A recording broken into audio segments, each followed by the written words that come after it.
मैं थोड़ा लेट हो गया, मीटिंग चल रही थी। नमस्ते सबसे पहले तो सभी को। ठीक है। हमारी बातचीत कहाँ तक आ गई थी? हमारी बातचीत बहुत रोचक मोड़ों तक आ गई थी ना।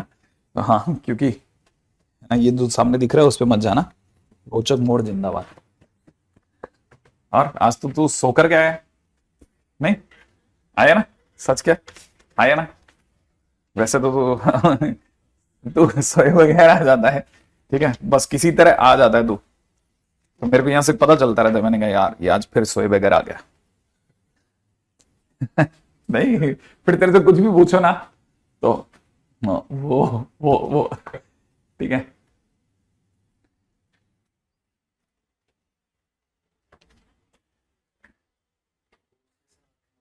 क्या?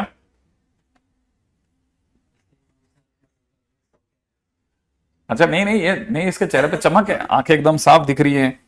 वरना गड़बड़ हो ही जाता है।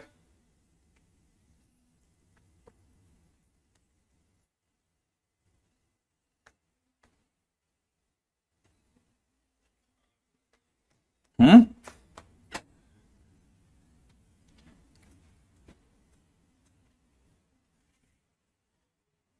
अरे क्या बात है! बबूना के नाम से, और नाम तुम्हारा असली उत्कर्ष है। अच्छा, बबूना तो बच्चे को भी कहते हैं, पता है? 37th रैंक आई है तुम्हारी। अच्छा, ग्रेट। अच्छा, पूरी अपनी कक्षा की टीम को धन्यवाद। वाह! ये हुई ना बड़े दिल वाली बात। अपनी सक्सेस में सबका अर्थ ढूंढा तुमने। गुड। हाँ।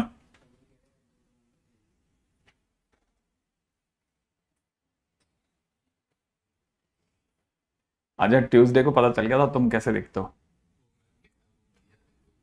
अच्छा, वो कोई और भैया थे क्या? अच्छा।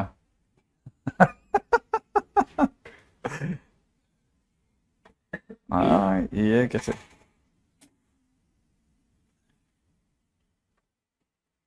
ठीक है। एनीवे, अपन चलते हैं आगे। मतलब पहले एक खाली जगह से होते हुए फिर इधर निकलते हैं। क्वेश्चन में दे रखा है। ठीक है। If probability of passing in physics, chemistry and maths. ठीक है। इफ probability of passing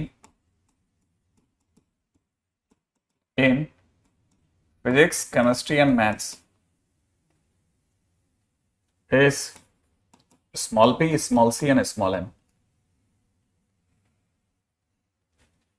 ठीक है। And 75% probability of passing in at least one subject.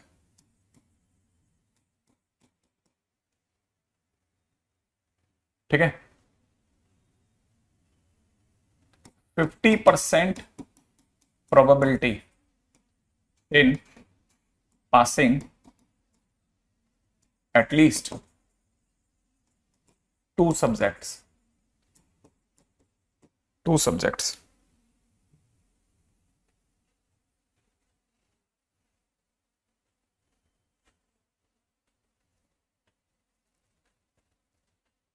%40 probability in passing probability in passing exactly two subject. ठीक है। Then capital P ना, then small p plus c plus m is equal to 19/20। p plus c plus m is equal to 27/20। ठीक है। PCM multiplication is 1/4 and D none of these. ठीक है, obviously सी ये हो गया। अब बात करते हैं नन ऑफ दिस। अब स्टोरी क्या है वो पकड़ते हैं, बड़े ध्यान से धैर्य के साथ पूरी बात को समझते हुए पकड़ेंगे, ठीक है। ओके, क्या क्या है वो देखते हैं धीरे धीरे।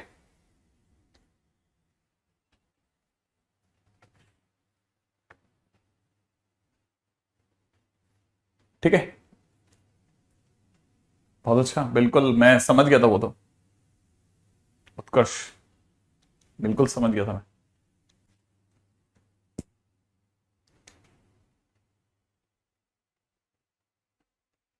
अच्छा,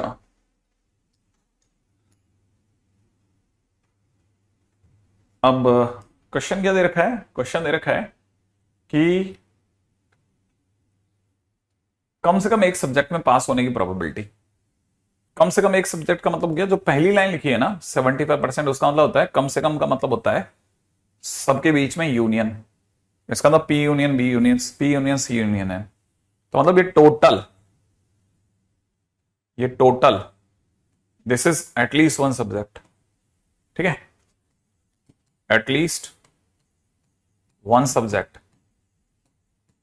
अगर कोई ये बोल रहा है एटलीस्ट वन सब्जेक्ट, तो वो बेसिकली वेन डायग्राम में ये दिखा रहा है कि ये जो चीज है दिस इज 3/4, ये 75% माने 3/4। आया समझ में? इसका मतलब समझ, इसका मतलब P C M minus P C minus C M minus P M plus के अंदर पीसीएम इज इक्वल टू 3/4 दिया हुआ है। समझ में आए? अच्छा, अब second, probability of passing in at least 2 subject. अच्छा देखो, नहीं, एटलीस्ट 2 का मतलब होता है कम से कम 2 या तीनों, कम से कम 2 या तीनों। इसका मतलब ये सब 2 वाले ये लोग हैं, याद आया? ये 2 वाले लोग थे, कुछ याद आ रहा है? ये 2 वाले लोग थे, ये वाला 2 वाले लोग थे, ये वाला 2 वाले लोग थे। तो 2, कम से कम 2 और तीनों, ये तीनों मिलाकर के 50% है। अच्छा, ये क्या चीज थी? ये था PC plus CM plus PM minus में 2 पीसीएम। याद है ना? जब मैं पीसी बोलूंगा तो ये पूरा आ जाएगा, जब मैं सीएम बोलूंगा ये पूरा आ जाएगा, जब मैं ये बोलूंगा ये पूरा आ जाएगा। ये 3 बार आ गया, तो ये मुझे 1 बार चाहिए, तो 3 बार में से 2 बार कम कर दूंगा तो 1 बार रह जाएगा। और ये मेरे को सामने से दे रखा 1/2, है ना?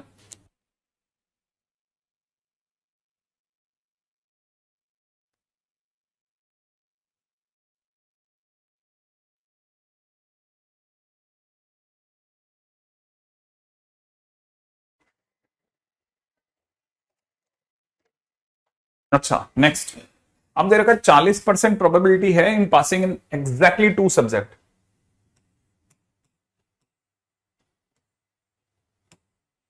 एग्जैक्टली 2 सब्जेक्ट का मतलब हो गया ये एग्जैक्टली 2 है, ये एग्जैक्टली 2 है, ये एग्जैक्टली 2 है।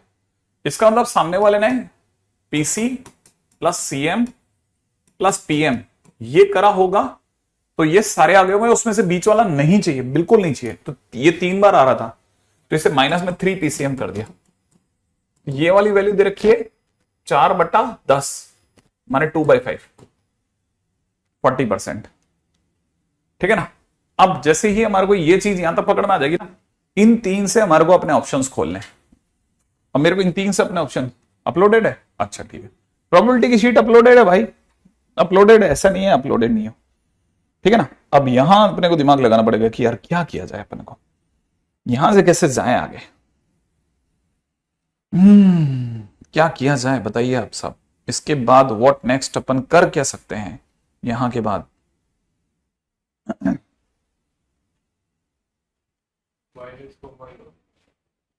तो पहले तो मुझे ऐसा लगता है कि सर इन दोनों को सॉल्व करके,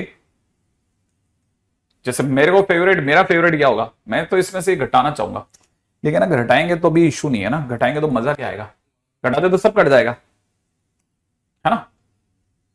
क्या कैसे लाएं, कैसे? अब इन तीनों को सॉल्व करेंगे तो मतलब कैसे करेंगे इसको भी, ठीक है?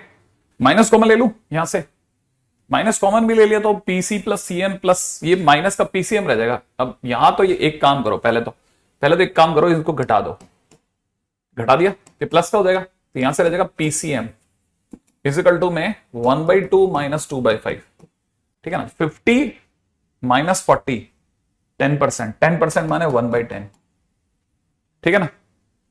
एक पहले हाँ ये देख लो, आप आपके आइडियाज दो मेरे को, अगर भाई आप दे पाओ तो मेरे को भी पता चलेगा क्या सोचा। मेरे एक आंसर तो 1/10 आ रहा है, मेरा तो इसका आंसर 1/10 आ रहा है, जो कि उससे मैच नहीं कर रहा, तो मतलब वो थर्ड ऑप्शन रॉन्ग हो गया। नहीं समझ में, तीसरा तो गलत हो गया। अच्छा, ये जो पीसीएम है इसको अगर मैं उठा करके सेकंड में रखता हूं तो मुझे पता चलता है कि PC plus CM plus PM minus में 2 टाइम्स पीसीएम माने 2/10, ठीक है।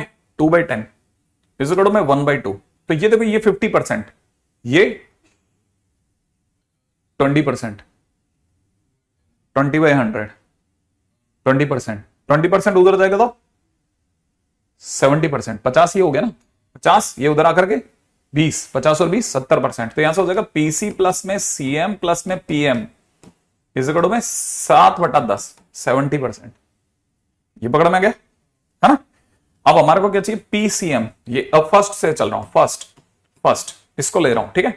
P plus C plus M, ठीक है ना, माइनस में पीसीएम, माइनस में पीसीएम माने माइनस का 7/10, ये तीनों का, ठीक है ना, प्लस पीसीएम, पीसीएम की वैल्यू 1/10, और ये हमारे को दे रखी इतना, ठीक है। सोच लिया, तो बताओ सब, P plus C plus M is equal कितना, ये 70%, ये 70%, ये 75, ये 70 में से 10 गया, ये 10%, तो 60% रह गया, 60 को उधर भेज दे 75, तो 135% आ रहा है, 135/100। कोई है क्या ऑप्शन 135 बाई इतना, क्या ये 5 से कटेगा क्या, हाँ ये तो 27 हो गया, 5 से कटेगा 20, 27/20, ऐसा B option is the right option. सही है आ गया आंसर, देखो है ना, तो ये बिल्कुल सही बात है। तो उम्मीद है कि आप में से कई बच्चों को पता चला होगा, ये एडवांस का क्वेश्चन है, आपको इससे पता चल गया होगा यार ये उतना मुश्किल नहीं है गेम। अगर आप थियोरेटिकली सही चल रहे हो ना, तो ये बिल्कुल भी मुश्किल गेम नहीं है ये, बस तकदीर अगर साथ है तो आपकी हिसाब से बैठ जाएगा, क्योंकि 3 प्रोबेबिलिटी है ये एक प्रोबेबिलिटी नहीं है, ये तीनों की मिला के प्रोबेबिलिटी है ये, इसलिए ये एक से ज्यादा हो सकती है, ध्यान रखना। अगर इंडिपेंडेंट में आ रही होती तो फिर भी, इंडिपेंडेंट में आ रही होती तो फिर भी सोची जाती कि एक से कम रखना है, ठीक है। नेक्स्ट पे बात करते हैं, आई थिंक बहुत ही काम की चीज है। हाँ ये वेन डायग्राम ही गेम है इसका पूरा, इस गेम का मतलब ही वेन डायग्राम है।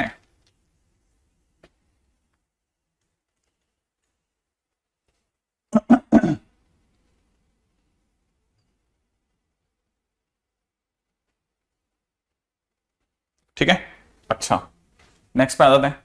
नेक्स्ट इज अगला, sorry, next is conditional probability.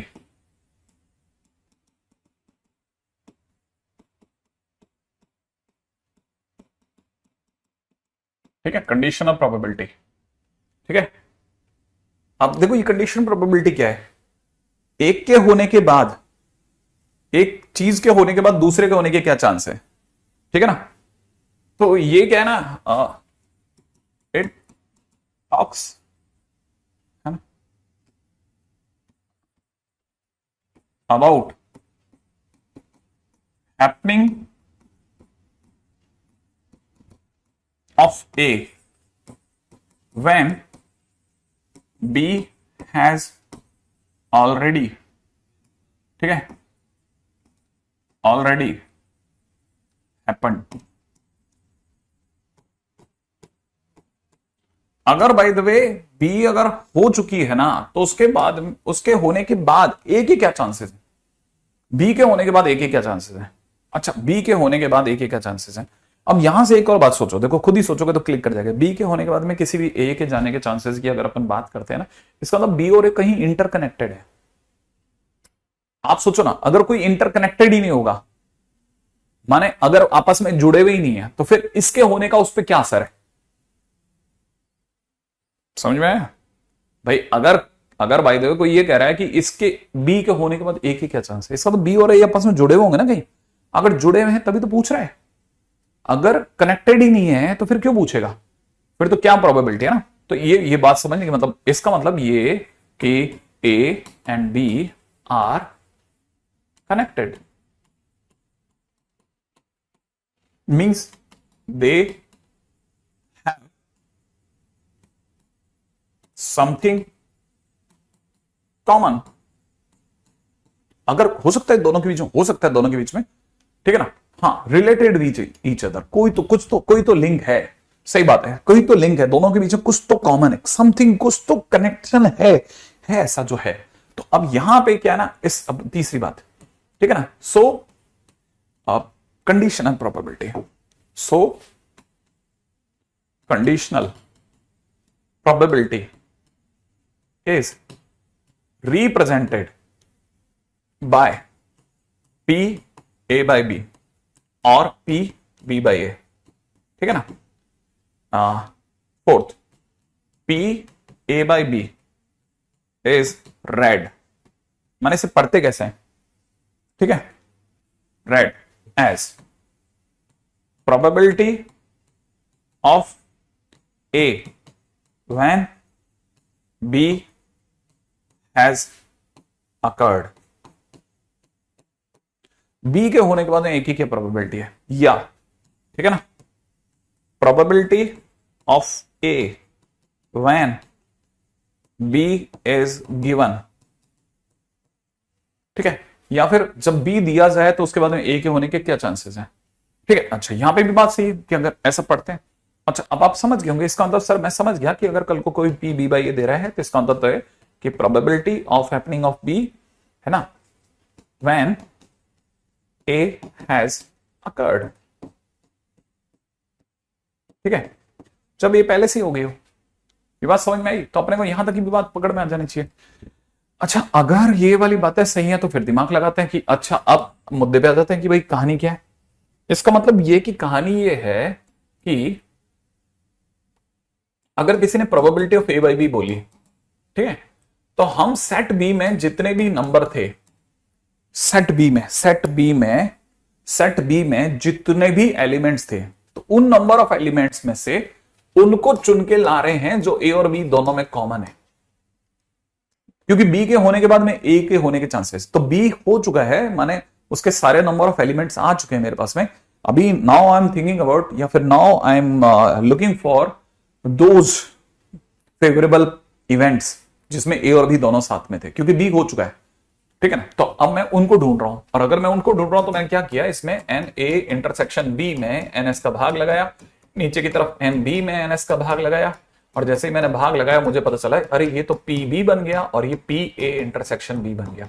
इसीलिए लोगों ने पी ए बाई बी को ये बोला, और जैसे ही बोला अपन ने दिमाग नहीं लगाया, अपन ने कहा यार डब्बा लाओ तुम, तो पहले इस बिल्ली को पकड़ेंगे, ठीक है, बात खत्म, ठीक है।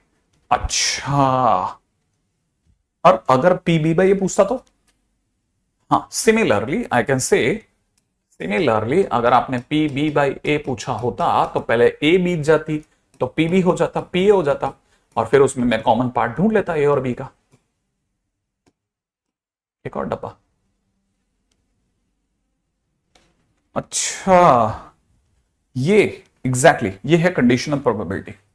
तो याद रखना, कंडीशनल प्रोबेबिलिटी का फार्मूला है। अगर आपको इधर की बातों में कुछ समझ में नहीं आया तो बस सीधे ये याद रख लेना, हमारे लिए तो यही काम का है। अच्छा, फिर भी मान लेते हैं, जैसे किसी ने कहा कि क्वेश्चन होता तो शायद मैं जल्दी समझ जाता सर, उसके लिए भी बात कर लेते हैं। जैसे मान लीजिए क्वेश्चन में किसी ने कहा कि ए के नाम पे अपन एक सेट ले लेते हैं 1 2 3 4, सही है, और बी के नाम पे एक सेट ले लेते हैं 3 4 5 6, ठीक है ना। अब किसी ने अगर बाई द वे पूछा probability of A by B क्या होगी, मान लो किसी ने कहा होता, तो मैं ये जानता हूं, बहुत ध्यान से आप समझना, कि अगर किसी ने पूछा कि प्रोबेबिलिटी ऑफ बी क्या हो, ए बाई बी क्या होगी, तो याद रखना ए बाई बी की बात चलेगी तो नीचे बी की प्रोबेबिलिटी, बी की प्रोबेबिलिटी 4 है, ठीक है 4। उसमें से कॉमन क्या है दोनों में, 3 4, वो 2 एलिमेंट है, तो आंसर इज 1/2।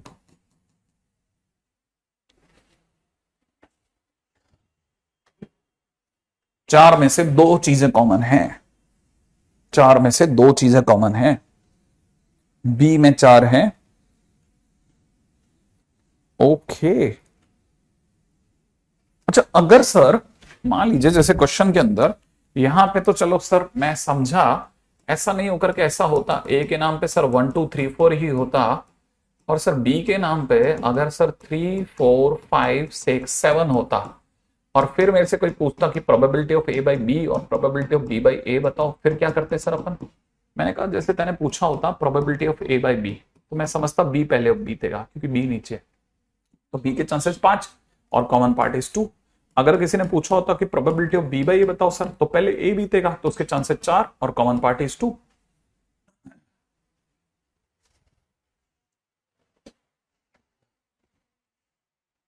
सही है, ये बात है। अच्छा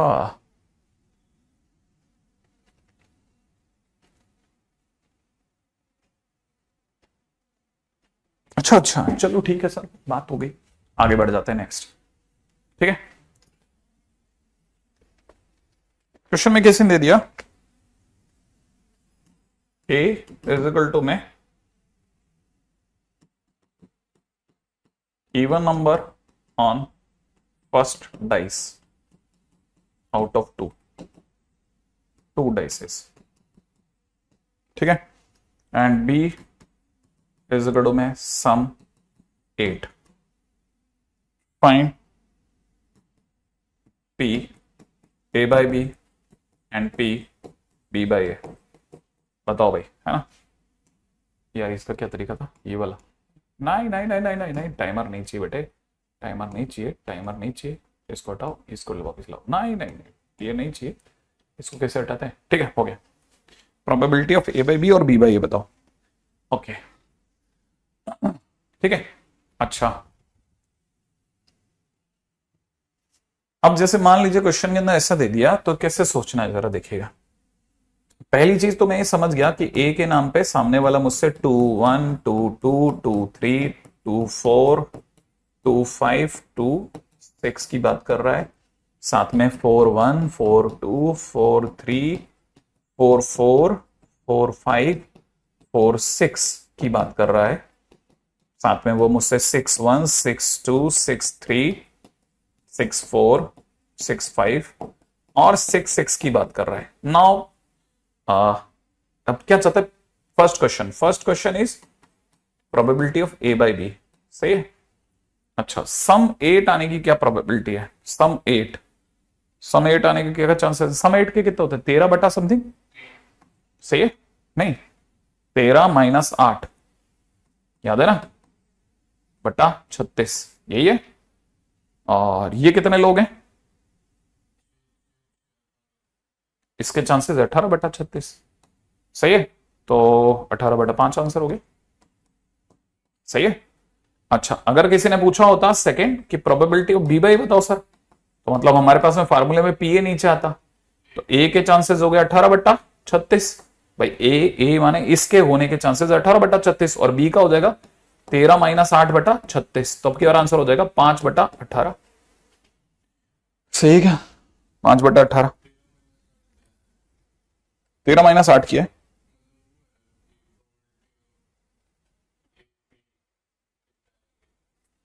हाँ नहीं सम तो, हाँ मेरे को नहीं पता, ये अगर गलत हो तो जल्दी बता, तेरे को क्या लग रहा है कि 8 तो, हाँ जो सही बता था, चल देखते हैं, ये हटा दूं मतलब तेरे लिए, थोड़ी सी देर के लिए हटा देता हूँ, चल अब बताता था, यहाँ पे बताओ, चलो अब मेरे को ये तो सुनना है आपसे, क्या मुझे बताओ तो सही, हाँ क्या, चल बता कैसे कैसे करें।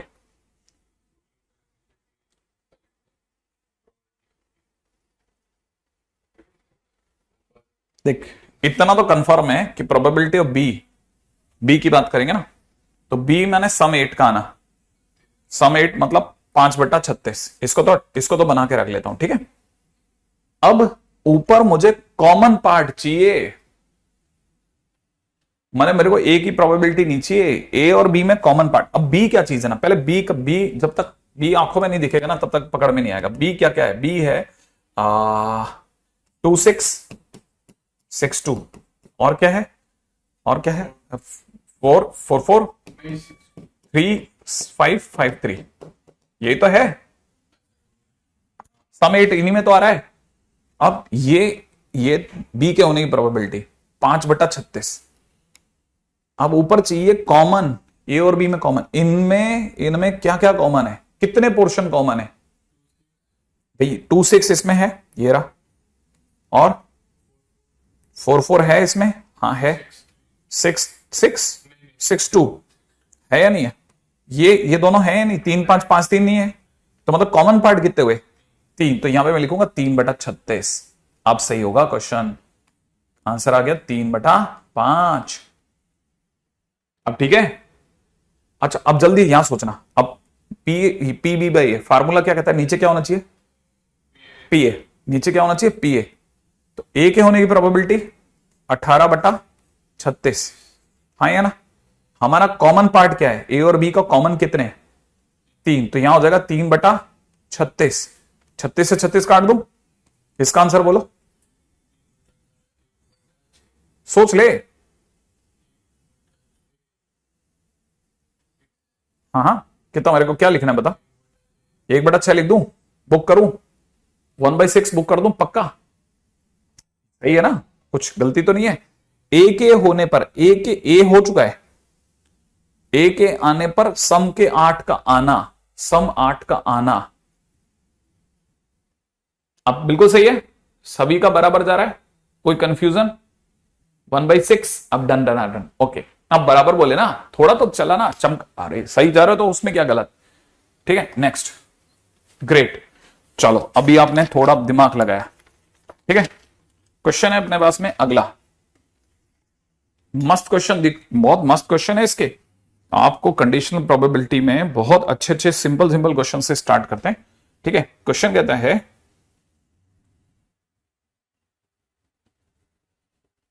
इफ, ठीक है,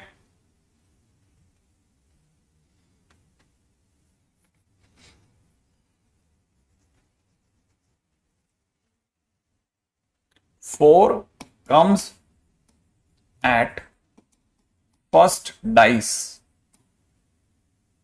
ठीक है, इन अ थ्रो ऑफ 2 डाइसेस,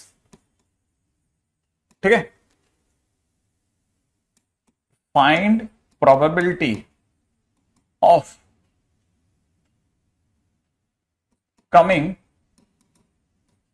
सम 8 और मोर, ठीक है। अब धैर्य के साथ सोचना, बहुत ध्यान से समझना, बहुत ध्यान से समझना, ठीक है, बहुत ध्यान से।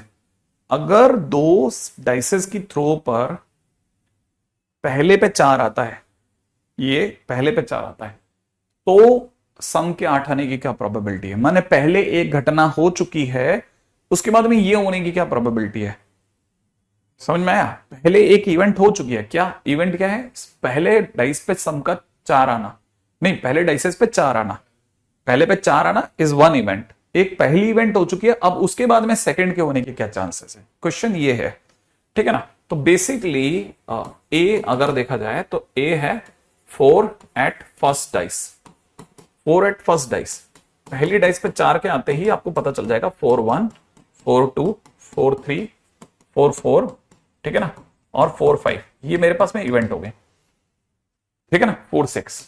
तो मेरे पास में पहले पासे पे 4 आ जाए, इसके चांसेस समझ में आते हैं कि इसके चांसेस क्या होंगे। अच्छा अब इसके बाद में दूसरा क्या है, बी एक दूसरी इवेंट है जिसमें सम 8 और मोर आ जाए, ठीक है, सम 8 आने के चांसेस, ठीक है। सम 8 आने का मतलब हो गया सम या तो 8 आ जाए या 9 आ जाए या 10 आ जाए या 11 आ जाए या 12 आ जाए, करेक्ट, यहां तक तो बन गया ना। अच्छा, अब धीरे धीरे सिखाना, धीरे धीरे एक एक चीज को सिखाते चलना, आप अकेले मत खेलना। मांग क्या रहा है, पहले कौन सी वाली इवेंट बीती भाई, पहले कौन बीता, ए सम, पहले क्या, पहले कौन सी इवेंट बीती कि पहले पासे पे 4 आ गया, तो ए, और उसके बाद में हम बी को सर्च कर रहे हैं, तो हमारी तरह से आंसर हो जाना चाहिए नीचे क्या हो जाना चाहिए, पी ए, ऊपर हो जाना चाहिए पी ए और बी में इंटरसेक्शन। सही बात है ना, परफेक्ट। अच्छा, अब आपको मेरे को बताना है कि ए बीत चुका है, इसके चांसेस कितने हैं, 6/36, ठीक है। अच्छा, ऊपर चलते हैं, सम 8 आ जाए, तो आपको ये सोचना है सम 8 आ जाए और ये हो चुका है, तो ए और बी में कॉमन देखना है अपने को, क्या सम 8 आया, क्या सम 9 आया, क्या सम 10 आया, इससे ज्यादा क्या 11 और 12 आ सकता है, ए के बीतने के बाद में 11 और 12 आ ही नहीं सकता, क्योंकि फर्स्ट तो पहला तो 4 आ जाए, पहले डाइस पे 4 आना पक्का है, पहले डाइस पे 4 आने देना, तो कॉमन हो गया, कॉमन पार्ट इज ओनली 3, ठीक है, 3 आउट ऑफ 6। बात समझ में आई, ऐसे भी समझ सकते हैं कि हमारे पास में common part is 3 out of 6 part, तो इसका मतलब आंसर इज 1/2, ठीक है, answer is basically 1/2, 3/6 is exactly correct answer. अब समझ में आया क्या गेम है ना, गजब का, है ना। नेक्स्ट क्वेश्चन, अगला क्वेश्चन कहता है, one card is drawn from 52 cards, ठीक है, ठीक है, if that card is face card, कैसा card, face card, find probability of, ठीक है, इट टू बी, ठीक है, find probability of it to be queen, चलो find probability of it to be queen, ठीक है। हाँ सुमित, मैं भूल जाता हूं, उस दिन भी मैं कर दूंगा, आई विल डू दैट, पक्का, श्योर, हाँ बिल्कुल। देखो अब इसके ऊपर बात करते हैं, एक कार्ड हमने 52 पत्तों में से निकाला, वो फेस कार्ड है, ठीक है, वो कैसा है, फेस कार्ड। मैं डायरेक्ट भी सोच सकता हूं, इसकी प्रोबेबिलिटी मैं डायरेक्ट सोच सकता हूं, फेस कार्ड हमारे हाथ में आ गया, फेस कार्ड हाथ में आते ही 12 पत्ते आ गए, फेस कार्ड आते ही 12 पत्ते आ गए, उसमें से क्वीन के क्या चांसेस हैं, उसके वजह से क्वीन के क्या चांसेस हैं, 12, मतलब आप सोचो ना, पहली बात तो आपके जो कार्ड है वो 52 में से फेस कार्ड है, इसकी प्रोबेबिलिटी क्या है, तो आपकी पहले की प्रोबेबिलिटी, हाँ नहीं, 12C1 आउट ऑफ 52C1, ये पहले फेस कार्ड के आने की प्रोबेबिलिटी। अब दोनों के कॉमन, अब उसमें भी हम क्या चाहते हैं, क्वीन आ जाए, उसमें भी हम क्या चाहते हैं, क्वीन आ जाए, ठीक है ना, तो 4C1 अपॉन में कितना, 52C1, ये सोचो जल्दी से,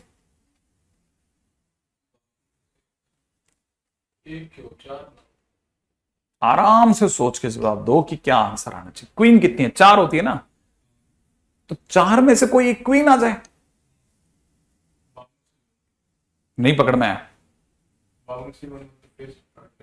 नहीं नहीं नहीं नहीं नहीं, तेने एक पत्ता खींचा तो 52 में से एक पत्ता खींचा, उसमें से फेस कार्ड आने के चांसेस 12, माने जो तेने 52 में से एक पत्ता खींचा वो बेसिकली उन फेस कार्ड वाले 12 में से एक खींचा, 52 में से पहले तो दरबारी पत्ता है, फेस कार्ड आए, अब फेस कार्ड में क्वीन भी है, फेस कार्ड में से क्वीन भी है, ठीक है ना। अच्छा, तो मेरे का ज्यादा ख्याल है आप में से कोई भी समझ सकता है, पहले तो अब यहां पे मैं प्रोबेबिलिटी अपन प्रोबेबिलिटी के गेम खेल रहा हूं, यहां पे मैं डायरेक्ट सेट बाय सेट नहीं खेल रहा, क्योंकि हमारे पास में यहां सेट के चांसेस नहीं है, और वैसे भी देखा जाए तो भी आप सेट वाले चांसेस से भी देख सकते हैं कि आपके पास में टोटल है ना, अब यहां पे देखो कंडीशन क्या है, 12 में से 52 में से पहले आप 12 में जाना चाहते हो, उन 12 से में भी 4 में जाना चाहते हो, क्योंकि कॉमन वाले में देख रहे हो आप, समझ रहे हो, तो यहां सेट बाय सेट नहीं चल रहा, पिछली बार हमारे सेट टू सेट चल रहा था, देखो आप सेट टू सेट खेल सकते थे हम, क्योंकि इसी में मेरे को दूसरा देखना था। वैसे भी एक और क्वेश्चन किया ना अपने इस वाले के अंदर, इस वाले में हम सेट टू सेट खेल सकते थे, यहां पे हम सेट टू सेट खेल सकते हैं इजीली, दिख रहा है ये तो सीधा सीधा दिख रहा है कि इसमें से यही केसेस हो सकते हैं, ठीक है ना। हाँ, पहले फेस कार्ड आया फिर क्वीन आए, ठीक है, तो पहले फेस कार्ड और फेस कार्ड, पहले फेस कार्ड आया, फेस कार्ड के आने के बाद में क्वीन का आना, तो फेस कार्ड की प्रोबेबिलिटी फिर उसमें से कॉमन पार्ट, ठीक है। अच्छा, तो फिलहाल अपना आंसर इज 4/12, माने आंसर इज 1/3, करेक्ट। अगले क्वेश्चन में आते हैं, नेक्स्ट, ठीक है, नेक्स्ट क्वेश्चन, ठीक है। पता नहीं इन्होंने, यार मैंने टाइप तो करवाए थे, इन्होंने उल्टे पुल्टे टाइप कर दिए क्या, एक मिनट, 2/5, ये ये ये ये ये ये ये ये ये ये ये ये, ओके ओके, नेक्स्ट, ये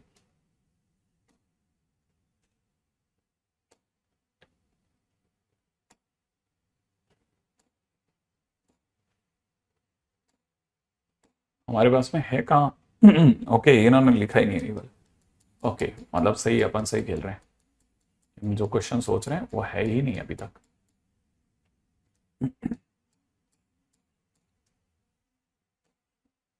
ओके, हाँ, नेक्स्ट क्वेश्चन तो बहुत ही अच्छा क्वेश्चन है, ठीक है। अगले क्वेश्चन में चलो, नेक्स्ट क्वेश्चन क्या कहता है,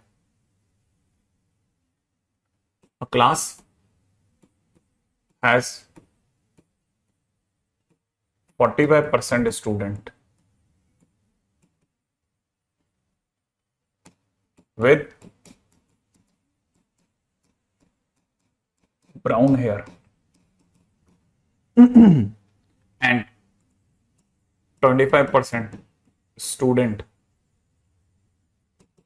has brown eyes.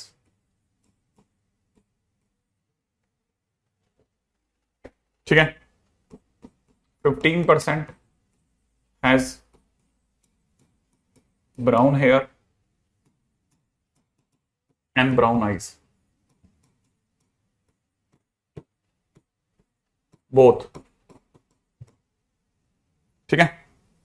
if a student is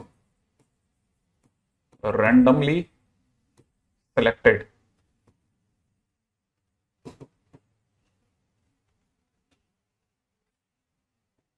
ठीक है, having brown hair, find probability of him having brown eyes। मेरे को पता है तुम्हारे दिमाग में क्या चल रहा है, ठीक है नहीं ब्राउन मुंडे।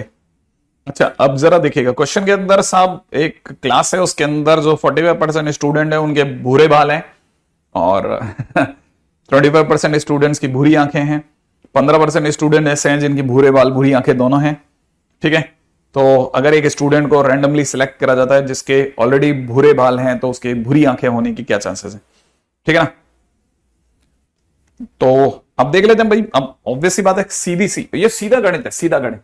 हमको क्या निकालना है, एक ऐसा बंदा चाहिए जिसके ब्राउन हेयर थे और वो ब्राउन आईज भी रखे, सही है। तो अगर by the way formula wise देखा जाए तो ब्राउन हेयर, भाई फार्मूला वाइज देखा जाए तो नीचे क्या आएगा, ब्राउन हेयर आएगा और ऊपर आएगा brown hair intersection brown eyes, ये तो आएगा। और अगर ऐसा आएगा, नहीं सोचने की जरूरत नहीं यार, बच्चों वाला क्वेश्चन है। ब्राउन हेयर के क्या चांसेस है, ब्राउन एयर 45% स्टूडेंट है ना, तो ये तो हो गया 0.45। अब ब्राउन हेयर और ब्राउन हाइज वाले कॉमन वाले कितने स्टूडेंट थे, 15, तो 0.15, आंसर 1/3, काम खत्म।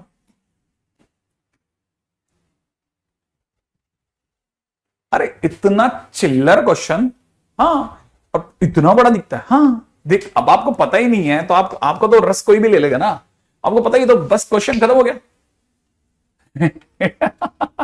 ऐसा लग रहा है सर जैसे क्वेश्चन मुझ पे ही बेस्ड है। ठीक है, अच्छा सुनो सुनो सुनो सुनो सुनो, अगला क्वेश्चन है, two cards are drawn from 52 cards, one by one, without replacement, without replacement।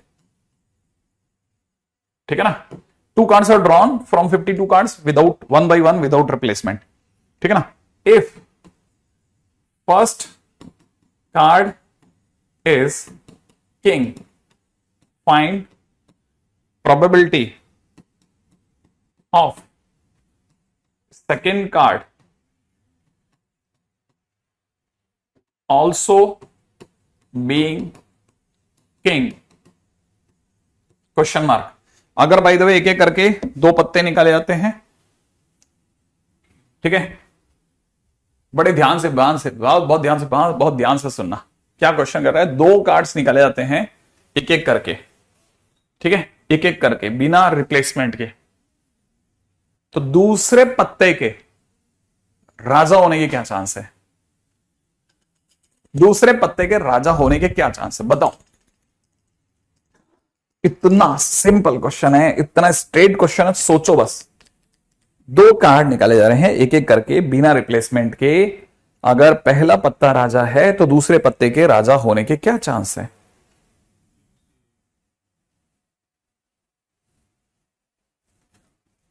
अगर पहला पत्ता राजा है तो दूसरे पत्ते के राजा होने के क्या चांस है। इतना सिंपल क्वेश्चन है।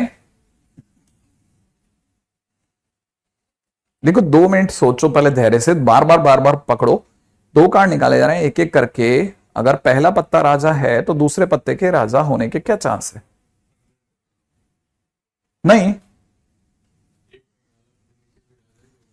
नहीं, अरे नहीं, ऐसा थोड़ी होता, वो तो पिसा हुआ कार्ड है।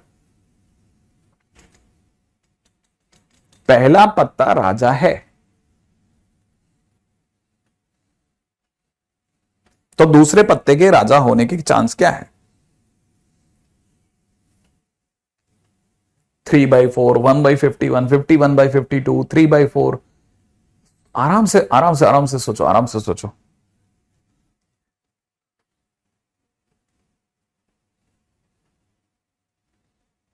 पहला पत्ता राजा है, पहला पत्ता राजा है, ओके, दूसरे पत्ते के राजा होने के क्या चांस है।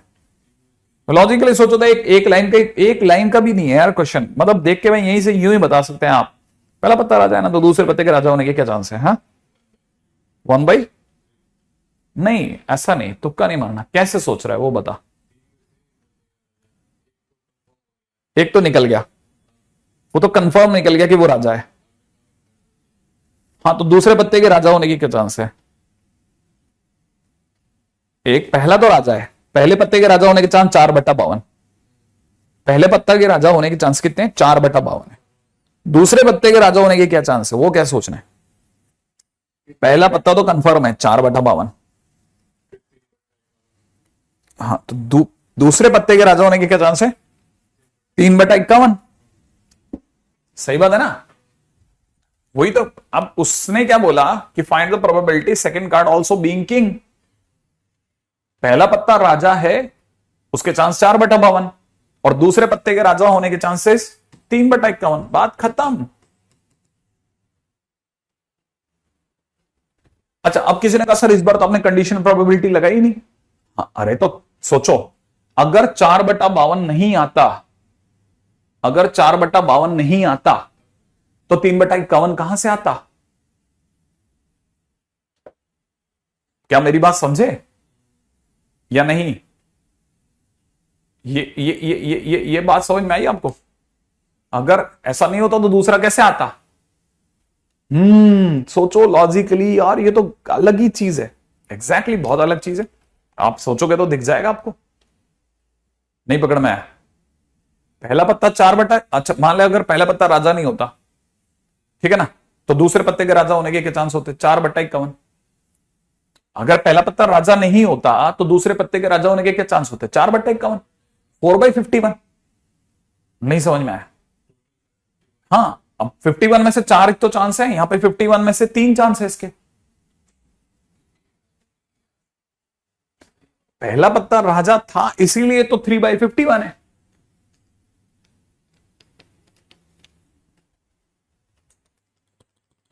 ठीक है, ओके। बहुत देखो कितना स्ट्रेट। कई बार हम सोच रहे होते हैं कि नहीं साहब इसमें कंडीशन प्रोबेबिलिटी डालेंगे। अब वैसे डालने का तरीका होता, पता है, जबरदस्ती तो अपन रख सकते हैं, लेकिन क्या है वो 1/1 और ये जो है ना 1/1 विदाउट रिप्लेसमेंट, ये थोड़ा अभी आपके लिए क्रिटिकल है। अभी आपके लिए क्रिटिकल है, ठीक है ना, अभी आपके लिए क्रिटिकल है। क्योंकि अब इसमें क्या है, देखो जरा यहां समझने की क्या चीज है। ये दोनों डिपेंडेंट इवेंट है, ठीक है ना। पहले पत्ते के राजा आने के बाद, पहले पत्ते के राजा आने के बाद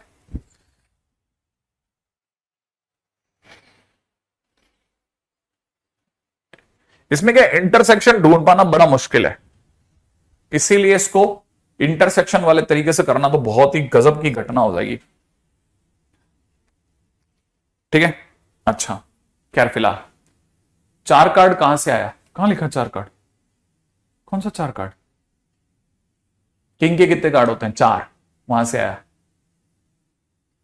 किंग के कितने कार्ड होते हैं? 4 नहीं, अरे किंग के 4 ही होते हैं ना। तो पहला पत्ता राजा होने के क्या चांस थे? 4/52। पहला पत्ता अगर राजा नहीं होता तो 4/52 कहां से आता? नहीं आता ना, तो 4/52 आ चुका है। अब दूसरे पत्ते का राजा होने के क्या चांस है? 3/51। ओके, एनीवे क्लियर, ठीक है। ओके, नेक्स्ट पढ़ते हैं ना। अब ये जो भी चीज हम पढ़ते हैं ना, हम जितना भी पढ़ रहे हैं, ये जो प्रोबेबिलिटी, कंडीशन प्रोबेबिलिटी पढ़ रहे हैं ना, इन सब के पीछे जो है वो काम कर रहा होता है ना तर्क, वो बहुत काम का है, और उसका नाम है जनरलाइज्ड। ठीक है ना, ये बहुत काम की चीज है कि आपको ये पता हो कि, ठीक है, generalized multiplication theorem, multiplication theorem, ये है काम की चीज। ठीक है, जनरलाइज मल्टीप्लिकेशन थ्योरम। ये जनरलाइज मल्टीप्लिकेशन थ्योरम को हम लोग प्यार से जीएमटी बोलते हैं। ठीक है, ये हमारे बेसिक जो है, हमने जो अभी कंडीशन प्रॉपर्टी सीखी उसका बेसिक मीनिंग यहां है। और वो क्या कहता है कि अभी अभी आपने सुन लिया था कि भाई पी ए बाई बी जो होता है वो एक्चुअल में पी ए इंटरसेक्शन बी, ठीक है, P A intersection B upon में पी बी होता है। हाँ सुन लिया था। तो इसका मतलब ये कि आप इसके बाद में आप ये कह सकते हो कि P A intersection B is equal में P B into P A by B होगा। हाँ कह सकते हैं।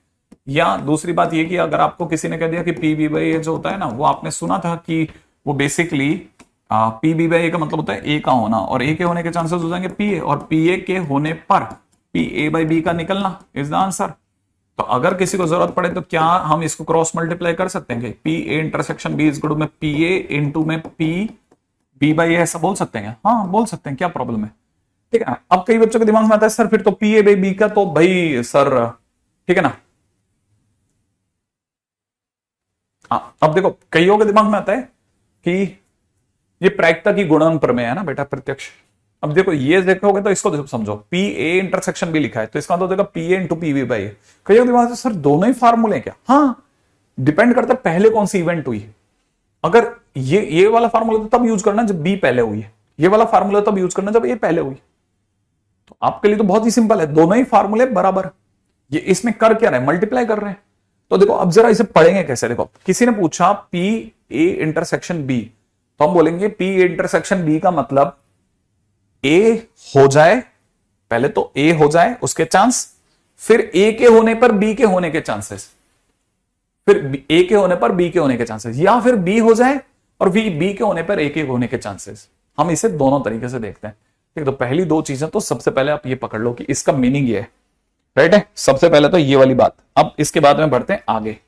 नेक्स्ट, अगर सर मेरी तकदीर थोड़ी तेज काम कर जाए और कोई मुझसे सर पी में ए इंटरसेक्शन बी पूछ ले तो क्या होगा?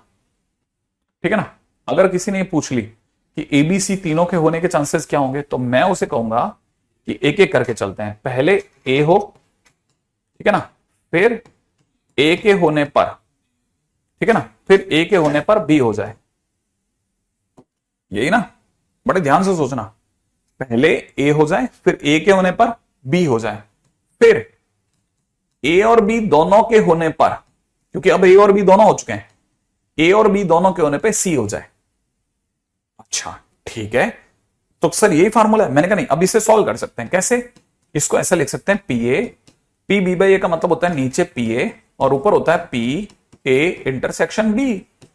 अच्छा, और इसका क्या मतलब होता है? पी ए इंटरसेक्शन बी का, इसका मतलब होता है नीचे पी ए इंटरसेक्शन बी और ऊपर हो जाएगा P A intersection B intersection C. Sir फिर ये तो इसको काट देगा, ये इसको काट देगा और ये मैच कर देगा। हाँ, तो ये सही लिखा है, मतलब ये सही लिखा है। ओ, ये सही तो लिखा है, नहीं है ऐसा? अच्छा, इसका मतलब आप ये कहना चाहते हो कि जैसे कल को किसी ने चार चार इवेंट के एक साथ होने की बात पूछी, A intersection B intersection C intersection D, तो हम एक एक करके उठाएं। पहले ए होगा, हाँ, फिर ए के होने पर बी होगा, फिर ए और बी दोनों के होने पर सी होगा, फिर ए बी सी तीनों के होने पर डी होगा। ये हो गया। ओ ओ ओ ओ, ऐसा? हाँ ऐसा। पहले धीरे धीरे धीरे धीरे एक एक पक्ष पकड़ो, कैसे क्या समझना है। तो अब आप में से कई लोगों को ये तो तुरंत पकड़ में आ जाएगा। अगर मैंने पूछा कि एम इंटरसेक्शन एन क्या होगा, पी एम इंटरसेक्शन एन क्या होगा, तो अपन कैसे सोचेंगे? पहले एम होगा, फिर एम के होने पर एन होगा, या उल्टा भी हो सकता था, पहले एन होगा और फिर एन के होने पर एम होगा। ऐसे पकड़ो, ये जनरलाइज मल्टीप्लिकेशन थ्योरम।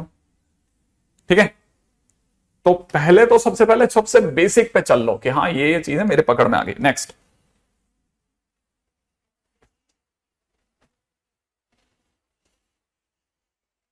ठीक है। अच्छा, इसमें हमेशा क्वेश्चन में जाने से पहले चेक कर लेना कि चीजें एक के बाद एक हो रही हैं कि नहीं हो रही हैं। जैसे मैंने हर बार अपन क्या बोल रहे हैं, ए होगा, ए के होने पे बी होगा, बी के होने पे बी, ए और बी के होने पे सी होगा। तो ऐसा इवेंट्स एक दूसरे के बाद अकर हो रही हैं कि नहीं हो रही, ये देखा जाना बहुत जरूरी है, ध्यान रखना, ठीक है ना। अच्छा अच्छा, अब यहां पे भी बहुत बहुत काम की चीज निकल के आती है, और वो बहुत काम की चीज है, उसका नाम है इंडिपेंडेंट इवेंट। इंडिपेंडेंट इवेंट, ठीक है। इंडिपेंडेंट इवेंट क्या चीज है? नाम से पता चलता है कि चीजें एक दूसरे पे डिपेंड नहीं कर रही है, ठीक है। तो अपन ऐसे भी समझ सकते हैं कि जब ए के होने का बी पे कोई फर्क ना पड़े या बी के होने का ए पे कोई फर्क ना पड़े, तो हम कह सकते हैं A and B are independent to each other, ठीक है ना। When occurrence of one event does not, ठीक है, does not impact to another, then they are independent event. Independent events. अगर एक चीज के होने का दूसरे पे फर्क ही ना पड़े, ऐसा कैसे हो सकता है सर कोई चीज का किसी पे फर्क ना पड़े? जैसे मान लो इधर तो मैं आपसे कहता हूं कि मैंने एक सिक्का उछाला, उस पे हेड आया, और दूसरी तरफ से मैं आपको कहता हूं कि यहां पे एक डाइस फेंको, उस पे 6 लाना है, तो मेरे सिक्के के हेड का डाइस से क्या लेना देना? वो अपनी तरफ से आता रहेगा, वो अपनी तरफ से आता रहेगा, दोनों इंडिपेंडेंट इवेंट है। अच्छा सर, अगर इंडिपेंडेंट इवेंट है, आपने सिक्का उछाला, इसकी इवेंट को अपन ये कहते हैं, उधर डाइस पे 6 के आने को इवेंट बी कहते हैं, तो मतलब ए और बी का तो असर ही नहीं है ना एक दूसरे पे। हाँ, ए और बी का तो असर ही नहीं हुआ, इवेंट ए का इवेंट बी पे क्या असर होगा? वहां पे 6 आता है तो यहाँ पे सिक्के पे हेड आ जाएगा क्या? नहीं, क्या लेना देना, 6 का हेड से क्या लेना देना, कोई लेना देना ही नहीं है। तो मतलब एक इवेंट जब दूसरे पे असर ही ना डाले, मतलब ये नहीं, अगर बाय द वे एक इवेंट का होना दूसरे को रोक दे, जैसे मान लो अपने सिक्के पे हेड आया, तो हेड क्या आते, टेल रुक गया, समझ रहा हूं। अगर हेड आने पर टेल रुक गया, क्योंकि हेड आ गया तो टेल नहीं आएगा। अगर एक इवेंट दूसरे को आने ही ना दे, तो हम कहते हैं म्यूचुअली एक्सक्लूसिव है। एक इवेंट दूसरे को होने ही ना दे तो हम कहते हैं म्यूचुअली एक्सक्लूसिव है, लेकिन एक इवेंट का दूसरे पर असर ही ना हो तो हम कहते हैं इंडिपेंडेंट इवेंट है। इंडिपेंडेंट इवेंट होने पर दोनों में आपस में कुछ भी कॉमन नहीं है, नथिंग शेयर्ड। तो आप यहां पे भी समझ सकते हैं कि इंडिपेंडेंट इवेंट होने पर कई बार ए इंटरसेक्शन बी, ठीक है ना, ए इंटरसेक्शन बी फाई हो जाता है। अच्छा, कोई जरूरी नहीं है कि दो अलग अलग इवेंट में ही हो, एक दो अलग अलग इवेंट में ऐसा कोई जरूरी नहीं है। ऐसा भी हो सकता है जैसे मान लीजिए कि हमने एक डाइस को फेंका, उस पर 6 आया, उसी डाइस को दोबारा फेंका, उसमें 5 आ गया, तो ये दोनों इवेंट भी एक ही डाइस पे खेली गई। अब पिछले वाले का 6 का आना इस बार 5 को आने देना या नहीं आने देने पे क्या इंपैक्ट डाला? कुछ भी इंपैक्ट नहीं डाला, दोनों इवेंट इंडिपेंडेंट इवेंट है। तो आप ऐसे केसेस में भी क्या बोलेंगे, ये तो इंडिपेंडेंट है, एक का दूसरे से सीरियसली कोई मतलब ना हो। सही बोल रहे हो सरीफुल एकदम। तो अगर एक इवेंट दूसरे पे कोई असर नहीं डाल रही है then we call it independent event. पहली चीज तो ये मेरा था कि इट इज वेरी क्लियर, ठीक है ना। अच्छा, अब दूसरी बात, सर हमारा इसमें क्या लेना देना? इससे हमारे को सबसे ज्यादा मजा आएगा पीए बाई बी में, कि अगर बाय द वे है ना ए और बी अगर इंडिपेंडेंट इवेंट है, कैसी इवेंट है? इंडिपेंडेंट इवेंट है, तो क्या होगा? बी के होने का ए पे कोई असर ही नहीं होगा। तो अगर बी के होने का ए पे कोई असर ही नहीं होगा तो ए अपनी मर्जी से होगी, ए अपनी अपनी अपने हिसाब से होगी। तो इसका मतलब P A by B suddenly P A बन जाएगा। भाई जो ए की प्रोबेबिलिटी है वो एक ही रहेगी, माने बी उस पर असर ही नहीं डाल रहा, बी ए पर असर ही नहीं डाल रहा, B is not affecting A, so probability of A, मतलब P of A by B is becoming probability of A only। माने A अपनी फिर नेचुरल उससे होगा ना, हैबिटेट से, नेचुरल जो उसका प्रोसेस उससे होता रहेगा, ठीक है ना, क्योंकि इसका उससे कोई लेना देना ही नहीं है, इसका उससे कोई। अच्छा, नल सेट होना जरूरी नहीं है, ये नल सेट हो भी सकता है और नहीं भी हो सकता, ये भी ध्यान रखना। अपन ये नहीं कहेंगे कि ए और बी हमेशा नल सेट होंगे, नहीं, ए इंटरसेक्शन बी हमेशा नल सेट होंगे ये कोई जरूरी नहीं है, ठीक है ना। नल सेट हो चाहे नहीं हो, लेकिन असर नहीं होगा एक दूसरे पे, हाँ कोई मतलब ही नहीं होगा, ठीक है, क्योंकि नल सेट होने का मतलब होता है कि दोनों डिसजॉइंट थे, एक ही इवेंट पे होते दोनों डिसजॉइंट थे, लेकिन यहां तो दो अलग अलग इवेंट है, ठीक है ना। अच्छा, अब यहां से भी ध्यान से समझना, अब यहां से अब किसी ने पूछा सर इससे क्या सर हम मल्टीप्लिकेशन पे कोई असर आएगा? हाँ डेफिनेटली बहुत अच्छा असर आएगा। तीसरा पॉइंट, ठीक है ना, नाउ फॉर इंडिपेंडेंट इवेंट, ठीक है ना, जीएमटी इज चेंज्ड। अब जीएमटी बदल गई,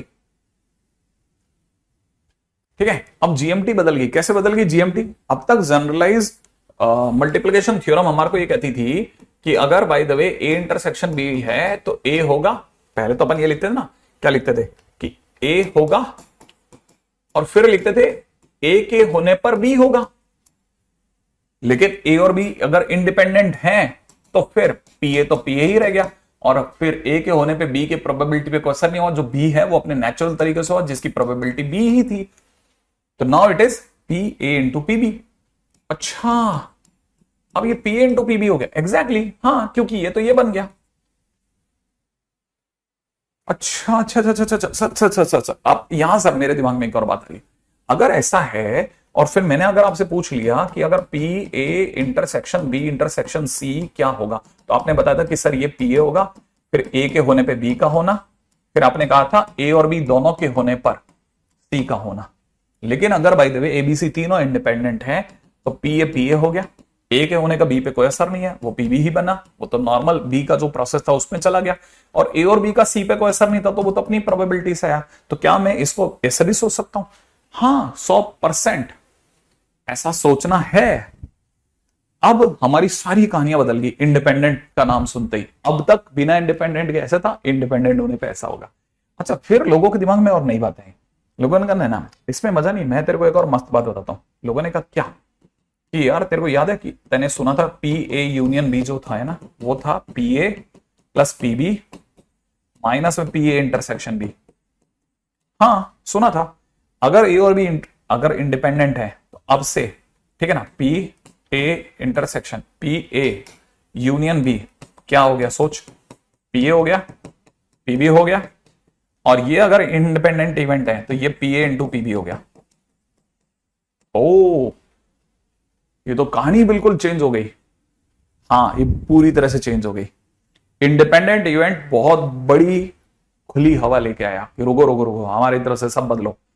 ठीक है, अच्छा ये बात है। हाँ ठीक है, अच्छा अब दूसरी बात पे बात करते हैं। अब पॉइंट नंबर 6 पे चलते हैं। छठा पॉइंट देखो, छठा पॉइंट भी बहुत मस्त है। छठा पॉइंट क्या कहता है, छठा point 6 point is saying something all together different.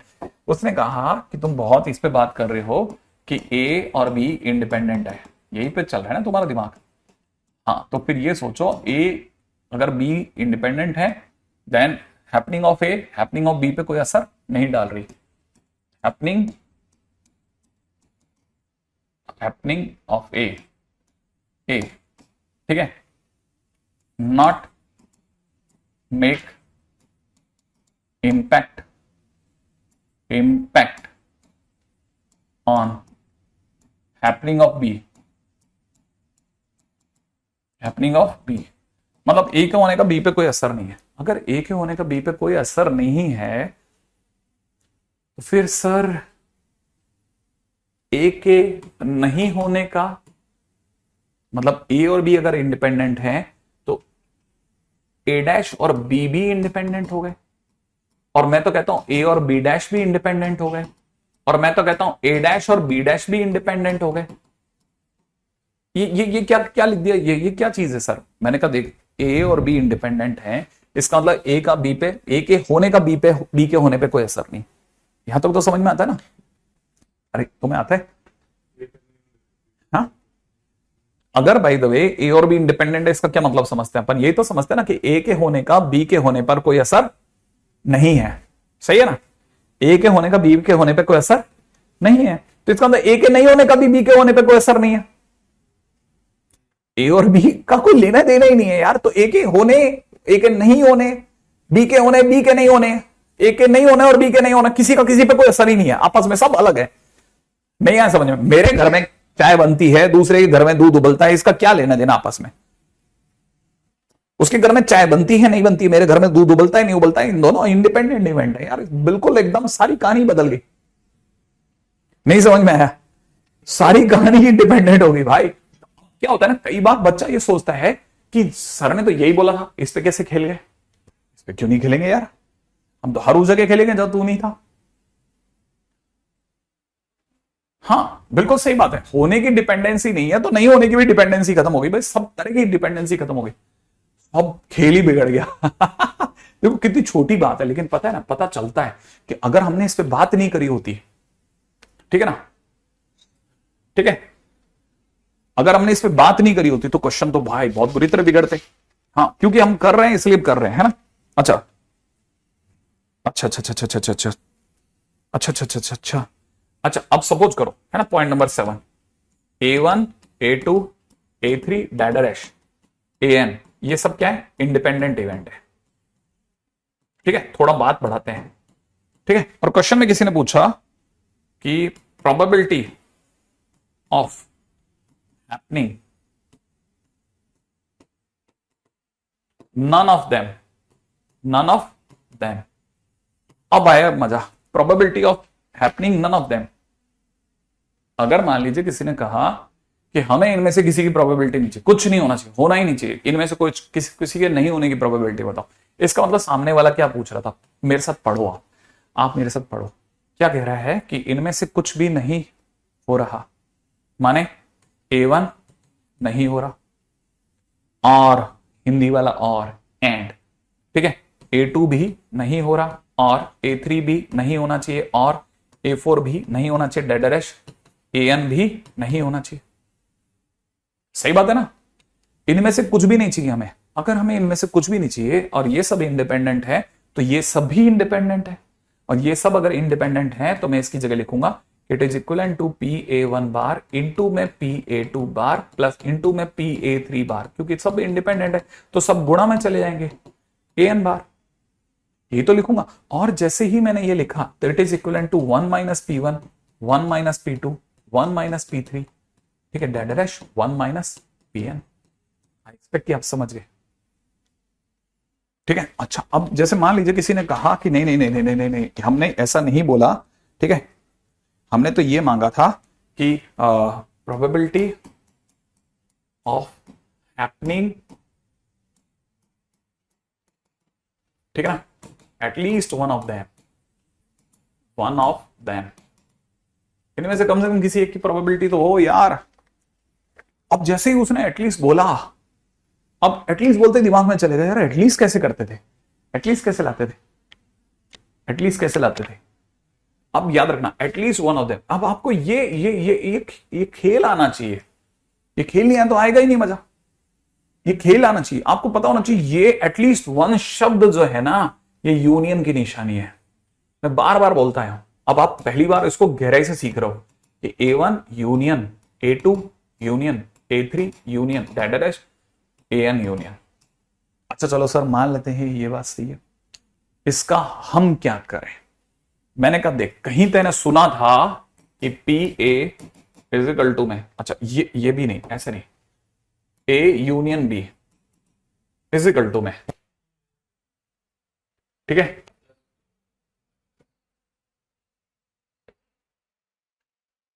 इसको कैसे देखा जाए, PA यूनियन B को हम अगर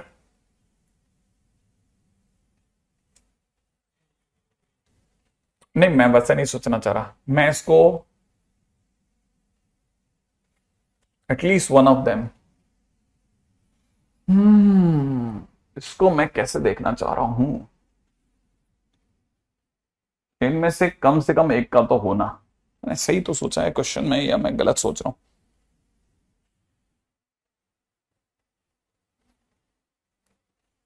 अच्छा ओके ओके ओके ओके, हाँ ऐसा सोच सकते हैं बिल्कुल, ठीक है।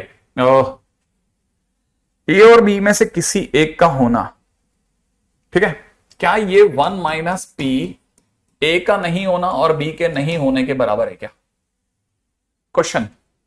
हाँ अरे नहीं, मैं बिल्कुल बिल्कुल बिल्कुल बिल्कुल बिल्कुल बिल्कुल बिल्कुल, अरे तुमने वही लिखा, देखो मैंने तो पीछे मुड़ के देखा, अभी तुम पीछे वही लिख रहे हो सबके सब। क्या आप इससे सहमत है क्या कि ये जो लिखा जा रहा है, ये जो लिखा जा रहा है सही है। मैं तो वेन डायग्राम से सीखूंगा सर, मैं तो भूल ही गया इसका क्या मतलब होता है। पहले सोचते हैं पी ए क्या था, ये ए ये बी, ए बार क्या होता है सर, ए बार ये होता है ए के बाहर का ए बार, अच्छा ये ए बार होता है सर। बी बार क्या होता है, बी बार जो बी के बाहर बार है वो होता है, ओके ये सब बी के बाहर वाला। अब सर इनका इंटरसेक्शन क्या है, इनका इंटरसेक्शन माने व्हाइट वाली लाइन और येलो वाली लाइन का इंटरसेक्शन। जहां जहां व्हाइट और येलो एक साथ है मैं सिर्फ उसी को मार्क करूंगा, बाकी को मार्क नहीं करूंगा। जहां जहां व्हाइट और येलो साथ साथ है वो ये वाली इलाका है। इस इलाके के अंदर व्हाइट येलो साथ साथ है, आप पीछे देख सकते हैं इनमें से, ठीक है। इस इलाके के अंदर व्हाइट और येलो साथ है, यहाँ पे सिर्फ येलो येलो है, पीछे जाते ही व्हाइट और येलो चालू हो गया। तो जहां मैं पिंक डाल रहा हूं ना वहां व्हाइट और येलो कॉमन है, कॉमन, क्योंकि सर इंटरसेक्शन माने कॉमन, माने ये कॉमन इलाका जो है उसको 1 में से हटा दो, 1 माने डब्बे में से हटा दो। तो डब्बे में से जैसे ही आप इसको खींचोगे बाहर, ये दो है ना, क्या बोलते हैं अपना किडनी है, वहीं रह जाएगी। और ये किडनी ही तो हमारा आंसर है, यही तो वो मांग रहा है, तो मतलब ये सही है, बिल्कुल बराबर है सर, बराबर है, बराबर एकदम सही है। अगर ये सही है तो ये सब हटाते हैं। अच्छा अच्छा, अब ये समझ में आया। अच्छा ये अगर देखा जाए तो यहां से चलें तो हम इसको दिमाग लगा रहे हैं, इसका मतलब सर हम इसे लिख सकते हैं 1 माइनस P A1 बार इंटरसेक्शन A2 बार, सही है, इंटरसेक्शन A3 का बार डैश डैश AN का बार, ऐसा लिख सकते हैं। और अगर ऐसा लिख सकते हैं तो ये सब इंडिपेंडेंट है, तो 1 minus P1, 1 minus P2, 1 minus P3 dash dash 1 minus PN, सही है, ठीक है। हाँ ये सब मैं इसलिए बताया जा रहा हूं ताकि आप कभी भी इस तरह के मोड़ों से गुजरे ना तो आपको याद आ जाना चाहिए, सर ने एक बार तो करी थी इस पे बात, कहीं बात तो कर रखी है सर ने, ठीक है। अच्छा, probability of happening of first event, ठीक है, and not happening of remaining, ठीक है, not happening of remaining, probability of happening of first event and not happening of remaining. हाँ भाई आ जाओ, probability of happening of first event and not happening of remaining, पहली event का होना और बाकी में से किसी का भी नहीं होना। कोई सोच सकता है?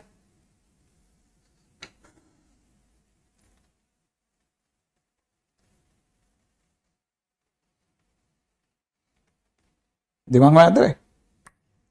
पहली हो और बाकी कोई ना हो और सारी इंडिपेंडेंट है। नहीं, पहली और बाकी कोई नहीं होनी चाहिए भी, और इंडिपेंडेंट और है। तो देख कैसे लिखेंगे, P1 1 minus P2 1 minus P3, ये सब को रोक दिया, 1 माइनस Pn, काम खत्म। पहला हुआ और बाकी सबको रोक दिया। नहीं, अरे इंडिपेंडेंट है, ये नॉर्मल इवेंट नहीं है, ठीक पहली को ही होने देना है।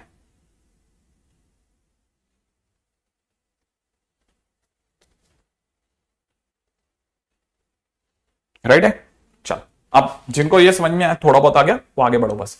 अब जल्दी से बता, मैंने एक क्वेश्चन लेता हूं, मैं आपसे क्वेश्चन पूछता हूं, P A by B plus में P A dash by B. अब दिमाग लगाते हैं, ठीक है, ये नॉर्मल ए बी है, नॉर्मल ए बी, इंडिपेंडेंट नहीं बोला बेटा मैंने, ठीक है। अब अगर बाय द वे, कैसे सुनना सुनना सुनना सुनना, ये दे रखा है प्रोबेबिलिटी ए बाई बी, क्या इसे मैं बी, क्या मैं इसे, हाँ, प्रोबेबिलिटी ऑफ बी, क्योंकि ए बाई बी है, और probability of A intersection B बोल दूं, चलेगा? इसे क्या बोलूं फिर बता? Probability of B, very good, ऊपर क्या, ए ए, हाँ, A dash intersection B, very good, अब बिल्कुल सही बोला, ठीक है।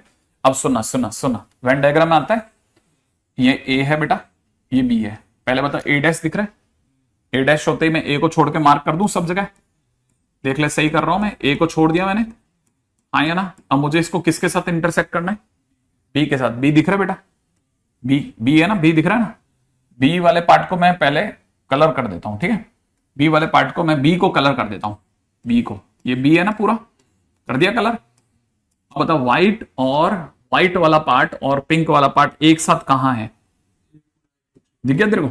ना ना ना ना ना ना ना ना, बी देखो, सोच सोच के बोलना, कौन सा पोर्शन दिख रहा है, ये वाला पार्ट, ये वाला पोर्शन जहां पे व्हाइट और पिंक दोनों एक साथ है, वो ये वाला पोर्शन है। गलत तो नहीं हूं मैं?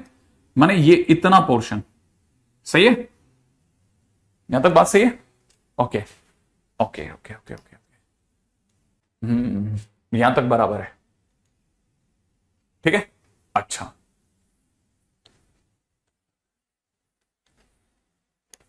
राइट, हाँ, only B part, only B वाला पार्ट एकदम सही, ओनली बी वाला पार्ट, यहां तक एकदम सही, जवाब एकदम सही। आंसर किस तरफ से आएगा, अब इसके बाद में व्हाट एग्जैक्टली मेरे को इसके बाद क्या करना चाहिए, मैं ज्यादा से ज्यादा एलसीएम ले लूं, एलसीएम कितना होगा, पीबी, ऊपर क्या होगा, A intersection B, probability of A intersection B, plus में यहां पे probability of A dash intersection B. अब मेरे को समझाओ सीन क्या है। अच्छा, ये मेरे को कई ने बताया कि सर ये जो होता है ना, ये जैसे आप ए डैश इंटरसेक्शन बी बोल रहे हो, दैट इज ओनली बी, ये वाला ना, ओनली बी, पक्का? ओनली बी का मतलब ये हो गया कि सर आप इसे लिख सकते हो पीबी, पीबी, पीबी में से कॉमन वाला हिस्सा हटा दो, तो minus P of A intersection B लिख सकता हूं इसको मैं। अगर मैं यहां लिख सकता हूं तो आप में से कई लोगों को यह भी समझ में आएगा कि ये लिखा हुआ है सर पी ए, आंसर आएगा किसी का? अरे वाह, किसका है? प्रीतम का आंसर आ गया भाई साहब, मैं वही देखना चाहता था किसी ने आंसर दिया क्या। प्लस इसकी जगह पर मैं लिख रहा हूं PB minus P A intersection B, upon में नीचे कितना, पीबी, पी, ये दोनों कट गया, तो आंसर इज वन, क्वेश्चन खत्म।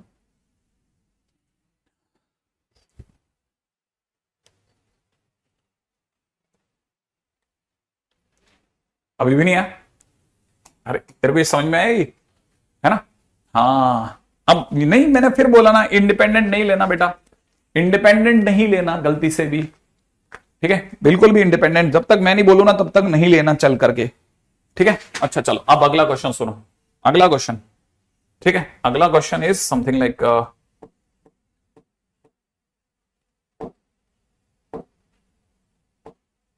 अगला क्वेश्चन इज ये वाला। चलो अब इस पे आ जाओ, अगला क्वेश्चन। हाँ भाई, अगले क्वेश्चन में आ जाओ जल्दी से। इसके ऑप्शंस हैं मेरे पास में, ऑप्शंस भी हैं इसके, ठीक है? इसके ऑप्शंस है मेरे पास में, it is less than equal to 1/4, it is greater than equal to 1/4। अगले ऑप्शन में दे रखा है greater than equal to 1/2 and less than equal to 1/2। बता क्या आंसर सही रहेगा? इतना गजब क्वेश्चन है, आईआईटी में आया हुआ क्वेश्चन है, एडवांस का क्वेश्चन है, ठीक है? और बच्चों ने पता नहीं क्या मुंह से छोड़ा होगा, तो वही जानते हैं। देखते हैं आप में से कितने लोग सोच पाएंगे, ठीक है? सोचना, मैं जो वैसे सोचूं वैसे सोच के जवाब देना। प्रोबेबिलिटी देख ली बेटा, अंदर क्या दिख रहा है? E1 यूनियन E2, ये दिख रहा है E1 यूनियन E2। फिर क्या दिख रहा है? इंटरसेक्शन। यहां पे क्या दिख रहा है? E1 बार इंटरसेक्शन E2 बार, सही है? अब मैं सिर्फ एक वर्ड बोलूंगा, उसका नाम है डी मॉर्गन। कुछ याद आता है इसको देख करके? De Morgan, De Morgan, De Morgan, De Morgan, जल्दी सोचो। डी मॉर्गन, डी मॉर्गन, जल्दी जल्दी। डी मॉर्गन से किसी को कुछ याद आ जाए तो बताओ, इसमें कहीं कोई चेंज? डी मॉर्गन कुछ कहता था, डी मॉर्गन कुछ कहता था, सोचो क्या कहता था। अगर आप सोच जाओ तो मजा आ जाए। डी मॉर्गन कहता था कि अगर कभी भी ए बार इंटरसेक्शन बी बार दे रखा हो तो उसे आप ए यूनियन, इसका साइन उल्टा कर दो, कंप्लीट का बार, ए इंटरसेक्शन को यूनियन बदल दो और कंप्लीट बार कर दो। तो इसका मतलब यहां पे मैं कर सकता हूं E1 यूनियन E2 का कंप्लीट बार, सही है? पहले पहले यहां तक जल्दी जल्दी सोचो, जल्दी जल्दी, पहले जल्दी सोच लो, हाँ या ना? ये सही है कि नहीं सही है? ये यहां तक समझ में आया? अगर यहां तक समझ में आ गया तो ये सोचो, ये कह रहा है, ये सपोज करो ये ए है, ये इवेंट, इस इवेंट का क्या नाम है? ए। ये अगर ए है तो ये क्या है? ए बार, माने ये ए का होना, ये ए का, और दोनों में कॉमन क्या है? सोचो ना, एक जना ए है, एक जना अंदर खड़ा है, और ए बार कौन सी दुनिया है? बाहर की दुनिया। कॉमन क्या है दोनों में? दोनों में कॉमन क्या है? कुछ भी नहीं, तो इसलिए प्रोबेबिलिटी का आंसर इज 0। और अगर आंसर इज 0 तो it must be less than equal to 4, माने ये option is the right option. सही है?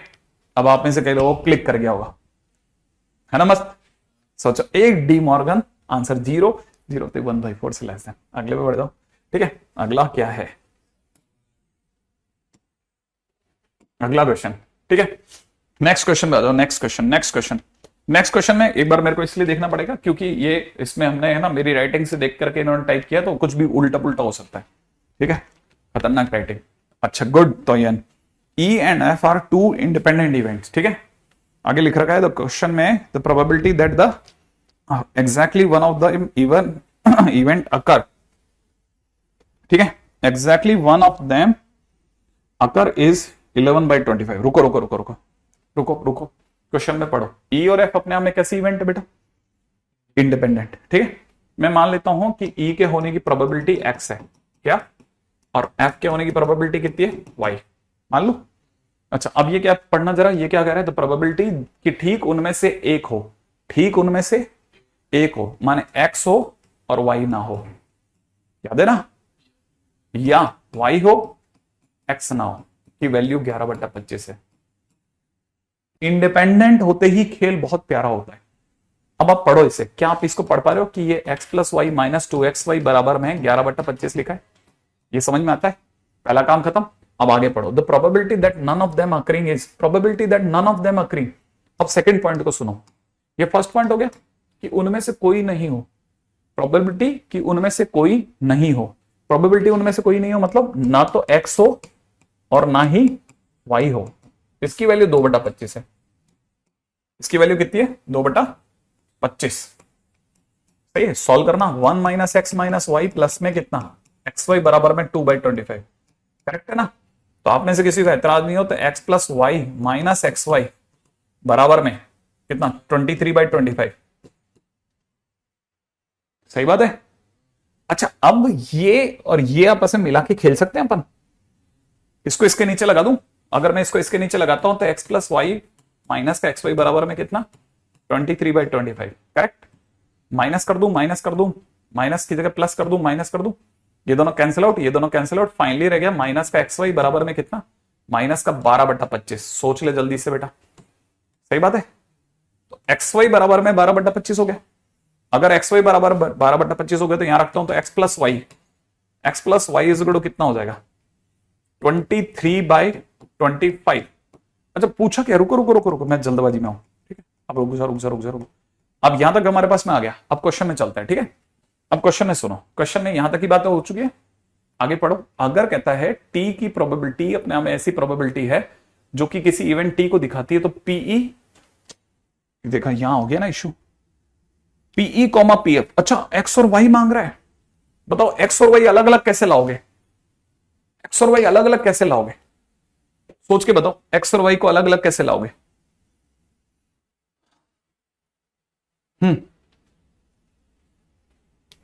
सोच देख, पहला तो एक्स वाई को यहां रख दो, तो एक्स प्लस वाई की वैल्यू कितनी आ गई बेटा 23/25 प्लस एक्स वाई की वैल्यू कितनी आ गई, आंसर बोल 35/25। क्या ये दो अलग अलग इवेंट है, ये अलग है प्रोबेबिलिटी, ये अलग है प्रोबेबिलिटी। दो प्रोबेबिलिटी का सम एक से ज्यादा हो सकता है, दो का तो हो सकता है ना, एक का तो नहीं हो सकता। दो है ना, ये तो दो का सम तो हो सकता है ना एक से ज्यादा। अच्छा अब जैसे मेरे को पता चला, सोच दो नंबर ऐसे हैं, आप खुद सोचो, बच्चों का गेम है, दो नंबर ऐसे हैं जिनको जोड़ने पे 35 आता है और मल्टीप्लाई करने पे 12 आता है। 5 और 7 का कुछ तो जुगाड़ है सर। आराम से सोच के देखो, आराम से सोचो, आराम से। एक्स की वैल्यू क्या रखी जाए कि मल्टीप्लाई करें ये आ जाए, मल्टीप्लाई ना करें वो आ जाए। अच्छा ये भी ध्यान से सोच लेना बहुत अच्छे से, एक्स कितना होगा और वाई कितना होगा। मैं एक्स के नाम पे ले लेता हूं 3/5,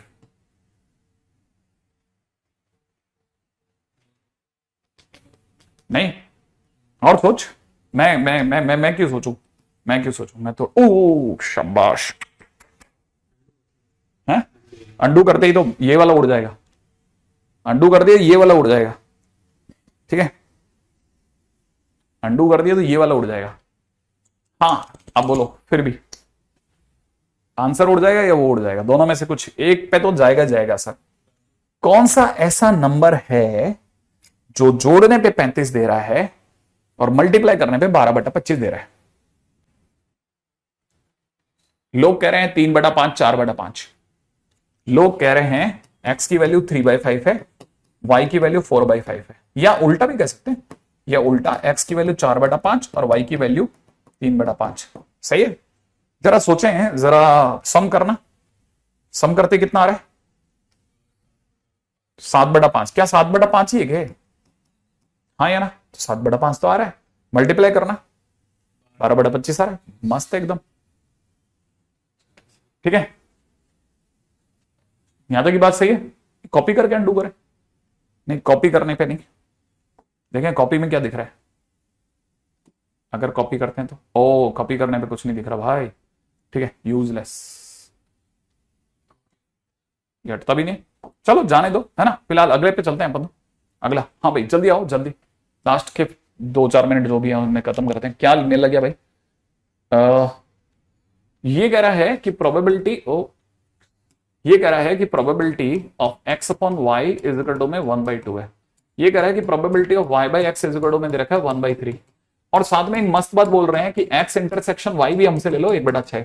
तो हमने कहा रुको रुको रुको, तुम ये कहना चाह रहे हो कि प्रोबेबिलिटी एक्स बाई वाई, तो कईयों को याद है कि सर ये तो X intersection Y upon P Y लिख रखा है। सोचो यही दे रखा है ना। अच्छा इसमें से इसकी वैल्यू कितनी है 1/6 अपॉन में कितना P Y is equal to में कितना बेटा 1/2। तो क्रॉस कर दूं, यहां पे कितना हो जाएगा पी वाई की वैल्यू हो जाएगी 2/6 माने 1/3। ठीक है, अच्छा ये इसको लिखते हैं तो ये क्या लिखेंगे P X intersection Y upon में नीचे कितना पी एक्स बराबर में कितना 1/3। अब देखो जरा P X intersection Y is 1/6 upon में कितना P X is equal to में कितना 1/3। क्रॉस मल्टीप्लाई करता हूं तो क्रॉस मल्टीप्लाई करते 3 उधर गुणा होगा, तो पी एक्स बराबर में हो जाएगा 1/2। ओके, अब मेरे को थोड़ा थोड़ा आइडिया पड़ गया। अच्छा, अब क्वेश्चन में कहीं इंडिपेंडेंट इवेंट बोली है? नहीं बोली, लेकिन चेक करने को बोला है। चेक करने को बोला है ना, इंडिपेंडेंट है कि नहीं है वो चेक करना है। तो कैसे चेक करते हैं? चेक करने का तरीका बहुत सिंपल है। अगर x intersection y is equal to में P X into P Y साबित हो गया, ठीक है ना, अगर ये ट्रू है, अगर ये ट्रू तो इंडिपेंडेंट हो जाएगी। अच्छा, इसकी वैल्यू कितनी आ रही बेटा? एक बेटा चेक, पी एक्स की वैल्यू कितनी आई, उसकी वैल्यू कितनी आई, तो ये तो बराबर है, माने मैं कहूंगा बी ऑप्शन तो सही है। बी ऑप्शन तो एकदम जबरदस्त है, 30% हो गया। अच्छा, एडवांस के क्वेश्चन है ये भी, ठीक है। अच्छा, अब ये तो गलत हो गया, पी गलत हो गया। अच्छा, यूनियन में क्या होगा? मैंने ऐसा सुना है इंडिपेंडेंट इवेंट में sir P X union Y जो होता है वो होता है पी एक्स प्लस में पी वाई माइनस में P X into P Y. कुछ याद आ रहा है? अच्छा, ये हमारा पी एक्स कितना आ गया बेटा? 1/2। ये कितना आ गया? 1/3। ये कितना हो गया? 1/6। लसअप हो गया 6, ठीक है ना। तो ऊपर की तरफ हो जाएगा 3 + 2 - 1, बोले तो 4/6, बोले तो 2/3। ओ, ये तो सही है सर, ए भी सही हो गया। ओ रे, good good good good good.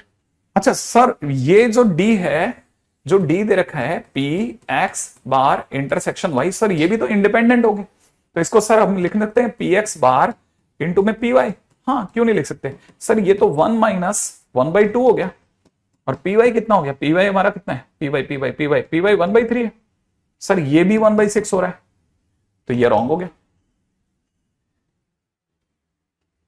अब आप बताओ, क्या आप बताइए, ये एडवांस है, हम इसे कैसे छोड़ दें? आप बताओ कैसे छोड़ दोगे आप? एडवांस का क्वेश्चन है तो ये छोड़ने लायक है? ये छोड़ने लायक है कि कहां से छोड़ने लायक? क्यों छोड़ने लायक है? अगर हम ये कहते हैं प्रोबेबिलिटी में, मैं तो खुद कहता हूं प्रोबेबिलिटी अगर बिल्कुल पहली नजर में समझ में आ जाए, यार ये तो अपने हिस्से का खटखट मारूंगा, ठीक है, तो मारना क्वेश्चन का, और अदरवाइज छोड़ देना तुरंत। देखो, मैंने अगर ये इजी था तो इससे पिछला वाला भी इजी रहा, उससे पिछला वाला भी, अरे उससे पिछला वाला भी इजी था, अरे अपना कहां पिछला वाला कौन था? इसे ये भी इजी था, फिर तो कहां चले गए हमारे क्वेश्चन? कितने करते हैं हम, करते ही जरा से क्वेश्चन है, दिखते और नहीं है। हाँ ठीक है, ये भी इजी था फिर तो। तुम्हारा नाम अमन कुमार सिंह है और तुम अपना नाम शरीफुल कर घर चल रहा। गुड, एनीवे जो भी है अच्छा है। मेरा वॉइस ना, अरे ठीक है, जरूर देखता हूं। ठीक है, चलिए अब शीट अपलोड हो गई, उसको थोड़ा बहुत देखना चालू कर दो, है ना।